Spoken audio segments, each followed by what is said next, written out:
Hello, you're listening to episode 280 of the Small and Supercharged podcast with Ria Freeman. Well, hello, Small and Superchargers. Happy Wednesday or whatever day you are listening to this podcast on. I hope it finds you well. Today, I'm going to talk to you about the value of face-to-face because, it comes off the back of last month. I was at a startup show, called Startup Show, which is run by Enterprise Nation each year in London, at King's College London, and I was one of the speakers. And it's a really cool event where they've got lots of stages. I want to say 10 or 12, I should definitely know this, across different floors of King's College, which is the most incredible building. And they've got different things. They've got like a Show Me the Money stage, which talks all about finances. They've got a keynote stage. I was on the Make Me Famous stage and the one about brands. But it's really interesting because I think that Zoom is amazing. I mean, I've literally just come off a radio interview that I did through Zoom, rather than having to drive literally to London, or not drive to London, get the train to London and spend, 2 hours each way on the train, let alone all the time to drive there, the tubes and all of that. I was able to just walk in to the area that I record, turn on my computer and do a 20-minute radio interview and move off. Zoom is awesome. And I can't see me thinking that. And I always say Zoom. I use Zoom a lot. I also use WhatsApp video, Messenger video, Teams. These services that allow us to use video to kind of eyeball people when we talk to them are brilliant, are absolutely brilliant. But I think I reckon actually the pandemic was a really crucial part of this. Well, I know it was. I think before we were kind of coming over to more adoption of video through computers and how we could use it to improve efficiency, to be able to speak to people in different countries, different time zones, even different parts of the country, rather than sending an email or getting a phone call and then wasting all that travel time. I think it was becoming more and more popular. I know I, for one, was using it a lot more. But during the pandemic, we all became so accustomed to that it was the way to do meetings. More than that, I mean, I had 2 children at home during the pandemic and homeschooling was done through Zoom. We had lessons through Zoom. Everyone became much more competent, confident, understanding of how the video concept worked. And therefore, Zoom, quite rightly, and the other services gained in popularity massively. And that, I think, has continued quite a lot. A lot of people still use Zoom. I mean, I use Zoom every day. When I work with my clients, my coaching and mentoring clients, we meet through Zoom or WhatsApp video or Messenger video. I don't think I have any on my Teams at the moment, but I do also do webinars, which I deliver through Teams, through Zoom. Calls I'm asked to get involved with, which are again through Zoom, through Teams. But there is a huge value in face-to-face, and that's what I want to talk about today. Obviously, I've just done the startup show this month on the 26th of February, unless I've got the wrong day. I'm going to just double check. Before I press play, I checked. I am right. On the 26th of February. I'm at the BETA conference, which is the British Equestrian Trade Association conference. I am chairing an awesome panel there with Laura Sucher from Equilibrium Products, Andrea Bristol from Admire PR, Harry Sykes, who I think his business is called Harry Sykes, but he's the most incredible videographer and photographer, and Scott Rowley from SRPR, all about marketing initiatives and beyond. And I cannot wait for that. I went to it last year. Did I go the year? I think the year before as well. But these are all face-to-face. And I think sometimes we can forget what face-to-face brings. Because when we're doing something online, we are listening to that conversation, that talk. We are asking questions maybe through the different chat things or the Q&A things, or we're putting our hand up and we're waiting. But through face-to-face, we get so much more than the obvious. I think what online is brilliant for is that training, that here is me sharing something with you, training. What we can find with online is that people become less engaged because, I completely have my hand up on this. I will put a training on if I've signed up for a webinar or something. I'll pop it on in the background and then I'll carry on with my life. I will faff about with the washing machine or the dishwasher. I'll do my emails. I will, God, what else do I do? Deal with a dog. I will write some copy. I will arrange some calls. I have it on in the background, which means that my full focus is not on it. Now, if someone's on a video, and if I've paid to be there, I'm more likely to watch it, obviously. But it's very easy to get distracted by life. It can be not massively engaging. Even the best speakers I've seen online, it's a hard gig. It's a hard gig because you're putting out, your 100%, you're doing all you can, but you've still got that screen. You're still sat in someone's lap, which can be which can be brilliant because it means it can integrate into people's lives. If they have got other commitments, which mean that they can't travel all around the country, if they haven't got a day to spend, they can dip in and out of something. It makes it much more cost effective as well, whether you are not having to buy a ticket because that person's not having to hire a venue, or your ticket is much, much cheaper than having to hire a venue. You don't have to get childcare or other things that you've got going on. It can be great for delivering that training. However, face-to-face does more than that. So thinking at the event I went to last month, I met up with people that I knew. I got to meet new people. On online training, you don't really engage with the other delegates generally. Sometimes I know I've given some trainings where you do, where it's more like a group session. But if you've got a big crowd, it's really difficult. People don't genuinely engage with each other the same way they do. If you're eyeballing someone, if you're talking to them, if you're having a cup of tea with them, you get to know them better. You get to chat around the issues. You get to move around and see who else is there. So engagement is down from a networking point of view and community point of view, and being introduced to people. I know at the event I went to last month, I met people that I know online, but I hadn't met them in real life. People I've actually spoken to on Zoom, and it was so lovely to meet them in real life. I mean, big shout out to Martha Keith, who is the lady behind Martha Brooke. She was one of the people I met. So was Grace Enterprise Nation, who I've had lots to do with. So was Christian. There's lots of people that I know online. We've chatted through different systems. I mean, gosh, Martha's been on my podcast, for one example. And I got to meet them in real life. And you get that real life connection because I make not a big effort, but I always say authenticity is really important. I am exactly who I am, like I'm talking to you now. If we met in real life, I sound like this. I construct sentences like this. I use the same words. I'm not trying to be something I'm not, because when and if we meet in real life, I don't want you to think, who the heck is this? This is not who they say they are. When I do my work with coaching and mentoring people, if they've seen me online, if they've heard me online, and then I'm completely different, that's not a great way to start a relationship because they've no idea who I am anymore. So I am me in all these places. Not everybody is. When you are stood looking at somebody, talking to somebody, it is much easier to get a real vibe for who they are, how they operate, the way they work, if they've got eye contact with you, all these little subtle things that you can't really get online, particularly if people have got their cameras turned off. The networking opportunity is mega and it gets missed online.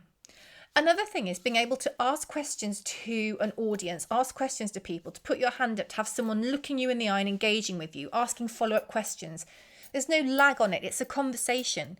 There can be, not always, but there's often a lag online. And that can be quite difficult to kind of get around. It makes the conversation much more stilted. So if you're looking at somebody, it's different. Also, the things you learn kind of by accident. Obviously, I was at an event where they had lots of different stages. I wandered around and watched a few talks. I chatted to people in different ways. I met brands. They had a little shopping part there that I wouldn't have normally met. I met Owen, who from Enterprise Nation, who again I know online but hadn't met in real life. There were other things that I did that I wouldn't have picked them out of a list, but they were brilliant. And there were people I met who were brilliant, but I wouldn't have even known they were there. So online has got massive value, but face-to-face is a whole different animal. It has that human-to-human contact that you don't get online. It allows you to get to know people better on a more personal level. It allows you to discover new things because you're in that situation. I think it can improve your learning because you are immersed in the thing you're learning about. You don't sit watching somebody talk on a stage when you're in the room and also do your emails or, sort your washing out. It'd be weird if you took your washing with you, wouldn't it? You don't have loud conversations with other people. You're listening to what they're saying and you are engaged in their conversation. It allows more to go in, more thinking points. You can also then talk about what you've learned or questions you've got with those people afterwards if they stay around, or with other people who are there as well. So it just broadens that out in a different way. I know at the Beta conference, in a few weeks' time, because I've been there before, the chats you have with people are incredible. They've got some really good speakers, which I cannot wait to listen to, a lot of them. Well, all of them, to be honest. And I'll learn from that and I'll think about what they've said and it'll go in on the drive home. I'll mull over it and ponder it. But also at lunchtime, at break times, I'll go and chat to people that maybe I kind of know or I know online or we've met through email. And it will help to grow my network and allow me to network, to grow those people that I know on a more friendly level. And I'm really excited for that. It's a really great thing to do. And if we fast forward a bit to Beta International, I worked with Beta International last year and I'm really excited that I'm working with them again. And that's a 2-day trade show. The experience you have far exceeds the talks you go to or the brands that you communicate with. It's to do with those conversations you have with real people all the time that put you onto different things, that broaden your knowledge, that kind of whet your appetite to go and find out more. We miss the experience in this all because it's not just about the thing we're going to learn or the thing we're going to watch. It is that experience that I think face-to-face is incredibly hard to match. Even as online tools have come on, you still can't sort of touch somebody through it, can you? You can't give them a hug or they can't shake your hand. You can eyeball them, but if you eyeball someone properly, you're looking at the camera on your device, your phone, your computer. And if they're looking at the device on their camera, phone or whatever, you're definitely not looking in each other's eyes because your eyes are further down on the main screen. So it's actually really difficult to get that contact in that way. So I guess I just wanted to share my experiences because I think that online is brilliant. I do loads of stuff online. I love podcasts. I love watching YouTube. I go to webinars. I really enjoy online training because it's so easy and so accessible. But offline, in real life, face to face, it's a new level of magic. And it's one that I don't think I fully appreciated until it was all taken away, during COVID, we couldn't go to any online things. And then, of course, I think when we were allowed to, it was absolutely terrifying. I mean, I could be just speaking for myself here, but when you had to go, with masks and hand gel every 5 seconds, I also purchased this thing that when you've got your first signs of a cold, you shove it up your nose and you squirt it and it kills stuff. I got through a lot of those because I was just so terrified of, being really, really poorly. So it kind of made the whole experience completely different. And I remember going to an event, how long was it after we were allowed out? Probably a few months. And people were really pleased to be out and mingling, but also terrified to get close to each other. And then you had that kind of worry for the next however many days when you were back home that you were going to get a ping on your phone or someone's going to say, oh, by the way. And it really tainted that experience for me to the point that I really didn't want to go to in-person events because whilst it was kind of great, it really wasn't. I felt like the whole time I was there, I just wanted to sort of spray myself in antibacterial, antiviral stuff because I was so worried about being poorly. And more than that, worried about making people in my close family unit poorly.